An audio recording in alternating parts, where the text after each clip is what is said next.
40 degree গরমেও প্ল্যাটফর্মের নিচে বসে লুচি তরকারি বিক্রি করছেন 70 বছরের অসহায় বৃদ্ধা মা।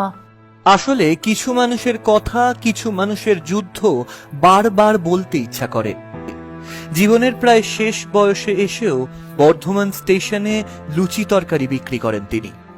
একমাত্র ছেলে মারা গিয়েছে অনেক দিন আগে, কিন্তু রেখে গিয়েছে অনেক দায়িত্ব।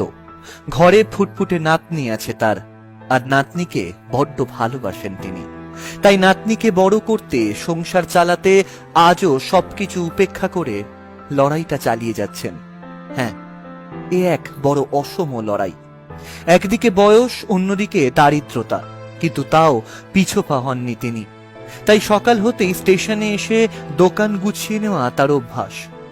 ছোট গামলায় তরকারি আর লুচি সাজিয়ে তিনি প্রতিটা মুহূর্তে অপেক্ষা করে চলেন একটু একটু করে রোজের যুদ্ধ জিতে যাওয়ার। একটু করে বিক্রি আর অল্প করে লক্ষ্য পূরণ। এবার ভাবুন তো, সত্যিই কি বারবার এই মানুষগুলোর কথা বলা উচিত নয়?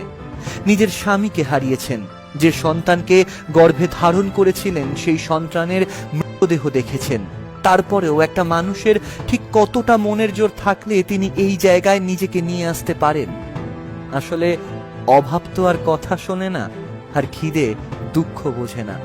তাই চোখের জল মুছে দিদা এসে বসেন তার প্রয়াত ছেলের দোকানে। গত বছরেই মৌসুমী চ্যাটার্জির সৌজন্যে তুমুল ভাইরাল হয়েছিল তার এই স্ট্রাগল। অনেক মানুষ তার পাশে এসে দাঁড়িয়েছিলেন।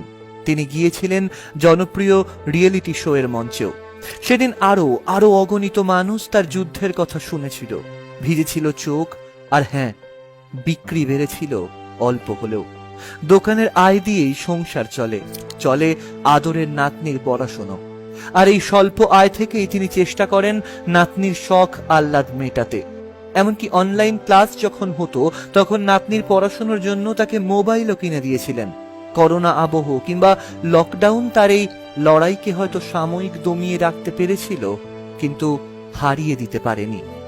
আসলে এই সবকিছুই ভাইরাল হওয়ার যুগে কিছু জিনিস বারবার ভাইরাল হওয়া ভালো, বারংবার সামনে আসা ভালো। তাই যদি এই গল্প আবারও ছড়িয়ে যায় সাধারণের মধ্যে, কিংবা যদি একটা মানুষও এই গল্প থেকে উদ্বুদ্ধ হয়, যদি একটা আপাতত হেরে যাওয়া মানুষও ফের ঘুরে দাঁড়ানোর জেদ পায় দিদার এই গল্প থেকে, তো ক্ষতি কি?